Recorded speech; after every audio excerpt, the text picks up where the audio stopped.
सोचो, सांस लो और हवा में मिट्टी हो। साल है 2040। दिल्ली सुबह उठती है लेकिन सांस नहीं ले पाती।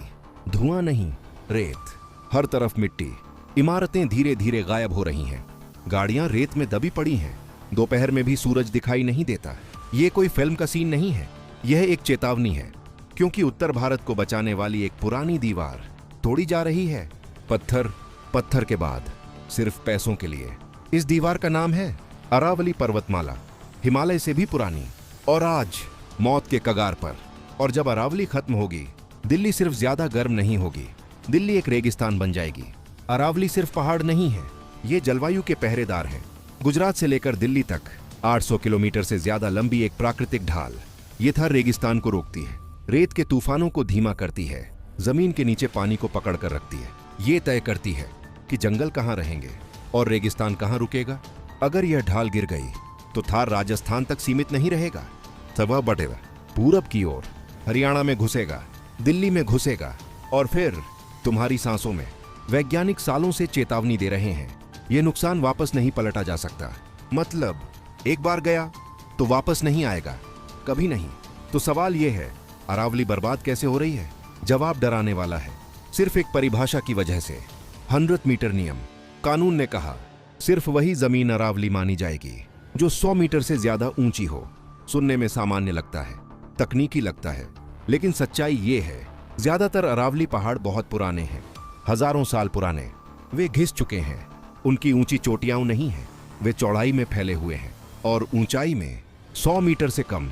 तो कागजों में वे अरावली ही नहीं है, और अगर अरावली नहीं है तो उन्हें खनन किया जा सकता है, पूरी तरह कानूनी रूप से। सुप्रीम कोर्ट ने इस खतरे को समझा। कोर्ट ने खनन पर रोक लगाई और कहा यह सिर्फ पर्यावरण का मुद्दा नहीं है, यह राष्ट्रीय सुरक्षा का मुद्दा है। लेकिन कहानी यहीं खत्म नहीं होती, क्योंकि खनन माफिया ने एक रास्ता निकाल लिया, एक ऐसा रास्ता जो आम आदमी सोच भी नहीं सकता। उन्होंने पहाड़ों को नहीं खोदा, उन्होंने जमीन को खोदा, जंगलों को बंजर भूमि घोषित कर दिया, जांच से पहले पहाड़ काट दिए और चुप्पी को अनुमति बना लिया। जब तक कानून प्रतिक्रिया देता, तब तक पहाड़ गायब हो चुके थे। हजारों हेक्टेयर जमीन सिर्फ यादों में बची। और अब आता है सबसे खौफनाक हिस्सा, विज्ञान। इसे कहते हैं एल्बिडो प्रभाव। बात बहुत सरल है, गहरी सतह ज्यादा गर्मी सोखती है, जंगल रोशनी को वापस भेजता है, जमीन को ठंडा रखता है, बारिश लाने में मदद करता है। जब जंगल हट जाता है तो जमीन गर्म हो जाती है, तापमान बढ़ता है, नमी खत्म होती है, बारिश रुक जाती है, जिंदगी रुक जाती है। अरावली मानसून को दिशा देती है, रेगिस्तानी हवाओं को धीमा करती है। अगर ये नहीं रही तो रेगिस्तानी हवाएं तेज हो जाएंगी, थार फैल जाएगा। यह जलवायु परिवर्तन नहीं है, यह जलवायु पतन है। पहले जानवर गायब होंगे, फिर पानी खत्म होगा, फिर खेती फेल होगी और फिर इंसान। इसी तरह विलुप्ति शुरू होती है, धीरे, शांत और कानूनी तरीके से।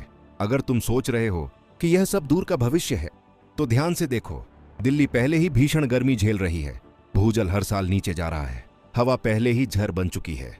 अब सोचो, इसी शहर में रेगिस्तानी हवाएं भी आ गईं। ये सिर्फ पेड़ों की बात नहीं है, ये तुम्हारी जिंदगी की बात है। और एक बार अरावली चली गई, कोई आपातकालीन बटन नहीं होगा, कोई तकनीक पहाड़ों की जगह नहीं ले सकती।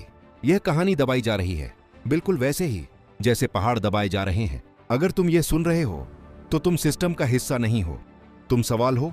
इसलिए सब्सक्राइब करो, मनोरंजन के लिए नहीं, जागरूकता के लिए, क्योंकि जो जानते हैं सिर्फ वही बचा सकते हैं। अरावली मर रही है और जब वह चली जाएगी, दिल्ली एक रेगिस्तान बन जाएगी। लेकिन अभी सब कुछ खत्म नहीं हुआ है, अभी भी एक रास्ता है। समाधान कोई जादू नहीं है, समाधान है रोक। अरावली को बचाया जा सकता है अगर खनन पूरी तरह बंद हो, अगर 100 मीटर जैसी परिभाषाएं बदली जाए, अगर अरावली को ऊंचाई से नहीं उसके असर से मापा जाए। वैज्ञानिक साफ कहते हैं रिफॉरेस्टेशन काम करता है। देसी पेड़, स्थानीय जंगल, पानी को पकड़ने वाली जमीन। ये पहाड़ वापस ऊंचे नहीं होंगे, लेकिन जिंदा रह सकते हैं।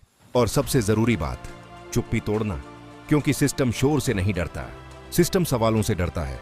जब लोग पूछते हैं ये खनन किसके लिए है, ये नुकसान कौन भुगतेगा, तब बदलाव शुरू होता है। सरकारों से पहले, कानून से पहले बदलाव जागरूकता से आता है। अगर अरावली बचेगी तो दिल्ली बचेगी। अगर आज नहीं रोका गया तो कल रोका नहीं जा सकेगा।